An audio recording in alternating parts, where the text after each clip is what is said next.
2025 June నెల ఈ సంవత్సర ఫలితాలు. ఈ జూన్ నెలలో ఈ సంవత్సరం ఎట్లా ఉన్నది మనం చూసుకుందాం.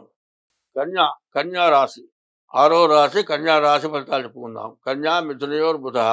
ఈ కన్యా మిథున రాశులకి బుధుడు అధిపతి. ఈ బుధుడు బాగున్నాడు. ఈ బుధుడు వల్ల చాలా మంచి జరిగే లక్షణాలున్నాయి.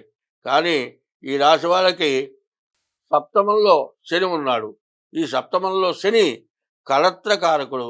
ఈ సప్తమంలో ఉన్న శని వల్ల భార్యకు అనారోగ్యాలు రావడానికి కానీ, సమస్యలు ఎక్కువగా ఉండటానికి కానీ కాస్త అవకాశాలు బాగా ఎక్కువగా కనబడుతున్నాయి.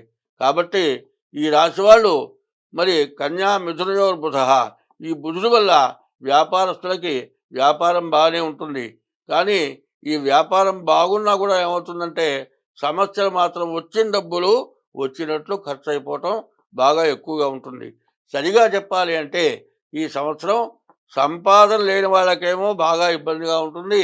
సంపాదన ఉన్నప్పుడు డబ్బులు ఎక్కడొక్కడ మాయమైపోవడం జరుగుతుంది. కాబట్టి ఈ రాశి వాళ్ళు ఎప్పుడు కూడా చాలా జాగ్రత్త పడటం చాలా అవసరం. కాబట్టి ఈ రాశి వాళ్ళు ఎంత జాగ్రత్తగా ఉంటే అంత మంచిది. కాబట్టి ఈ రాశి వాళ్ళు ఎంత జాగ్రత్తగా ప్రవర్తిస్తే అంత చాలా ఉపయోగకరంగా ఉంటుంది. కాబట్టి ఈ రాశి వాళ్ళు చాలా జాగ్రత్త పడాలి. తర్వాత ఈ రాశి వాళ్ళు ఎప్పుడూ కూడా తన వృత్తి చేసుకోవడమే కాదు, ఎవరితో కూడా ఎటువంటి స్నేహితాలు పనికిరావు. నీ పని ఎంతవరకు అంతవరకు చూసుకొని రావాలి. అట్లా కాకుండా అనవసరమైన విషయాలకు వెళ్ళకూడదు. బజార్న వెళుతూ ఉన్నాను అనుకోండి, ఎవరైనా ఇద్దరు పోట్లాడుకుంటూ ఉంటే ఏమిటా అని అక్కడికి వెళ్ళకూడదు. వాళ్ళిద్దరు పోట్లాడుకుంటూ ఉండగానే నుంచునంగా పడంగా అవతల వాడు కత్తి తీసుకొని పొడుస్తాడు. వాడేమో పారిపోతాడు, నువ్వు పక్కనుంటావు. వాడు కత్తితో పొడిచింది పారిపోయింది నువ్వు చూసే లోపల జనం ఫోన్ చేస్తారు, పోలీసులు వస్తారు, నిన్ను పట్టుకెళ్తారు. పట్టుకుంటూ పొడిచిన వాడేమో మాయమైపోతాడు, మీరేమో ఇబ్బందులు పడతారు. కాబట్టి ఈ రాశివాడు ఎంత జాగ్రత్త పడితే అంత మంచిది. కాబట్టి ఈ రాశివాడు కూడా ఎప్పుడు కూడా మీ జాతకాలు చూపించుకోవడం చాలా మంచిది. కాబట్టి ఈ రాశి వాళ్ళకి ఆదాయం కంటే విపరీతమైన ఖర్చు కనపడుతోంది.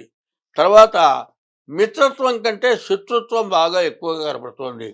ఎంతసేపు మంచివాళ్ళేమో పెద్దవాళ్ళు తప్పు చేస్తే తిట్టి చెబుతారు, కానీ మరి నీ అపకారం కోరేవాళ్ళు నీతో చాలా మంచిగా మిత్రుల్లాగా మీ మేలు కోరేవాళ్ళలాగా బాగా కనపడుతూనే మిమ్మల్ని మాత్రం బాగా ఇబ్బంది పెట్టడం జరుగుతుంది.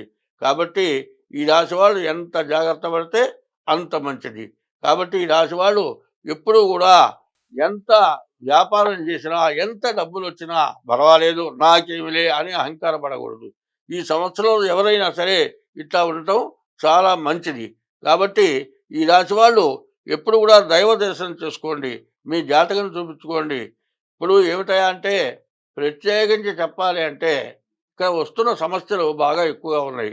ఈ రాశి వాళ్ళకి ఎట్లా ఉంటుంది అంటే ఇంట్లో కంటే బయట ఎంతో ఇష్టతగా కనపడుతుంది. ఎట్లా ఉంటుంది, ఇంట్లో భార్య భర్త ఉన్నారనుకోండి, ఇంకో వ్యక్తి ఎవరు ఆడ మనిషి పరిచయం అవుతుంది. ఆ పరిచయమే కాకుండా ఇంట్లో భార్య కంటే ఆమె ఎంతో ఇష్టరాలుగా ఉంటుంది. అట్లా ఉండి అటు దారి తొక్కితే ఏమవుతుంది, ఇటు భార్యకి తెలిసి భార్య ఇంట్లో లేకుండా వెళ్ళిపోతుంది. ఆ మనిషి నీ దగ్గర డబ్బులు గుంజేంత వరకే మంచిగా ఉంటుంది. నీ దగ్గర డబ్బులు అయిపోయిన మరుసటి రోజున నీ మొహం చూడదు. తర్వాత ఏమవుతుంది, ధర్మశాస్త్రం ఎట్లా ఉందంటే ఎప్పుడు కూడా ఉన్నది పోయింది ఉంచుకున్నది పోయింది అని శాస్త్రం చెబుతూ ఉంటారు. అంటే చేసుకున్నామేమో కొన్నాళ్ళు పోయేటప్పటికల్లా ఆమె ఆ సహ్యత కలుగుతుంది, కొత్త మీద ప్రేమ ఎక్కువ కలుగుతుంది. ఆ ప్రేమ వల్ల ఈమెతో విరోధం పెట్టుకోవటం, ఈమెతో విరోధం పెట్టుకొని ఆమెను ఎక్కువగా చూడటం, ఇంట్లో కావాల్సినవి సరిగా చూడకపోవటం, ఇట్లా ఉండటం చేత ఏమవుతుంది, చిట్ట చివరికి వచ్చేటప్పటికల్లా భార్యాభర్తలకి వైరం.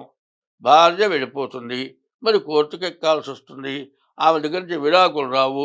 ఈ ఉన్నామేమో సహకరించడు, కేర్ ఆఫ్ ప్లాట్ఫారం. ఎటువంటి పరిస్థితి అంటే సన్యాసి అయినా సుఖంగా తిని ఎక్కడైనా అరుగు మీద పడుకుంటాడు.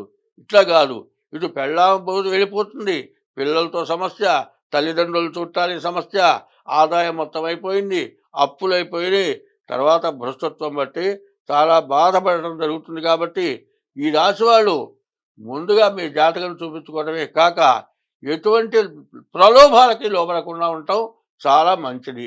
స్వస్తి.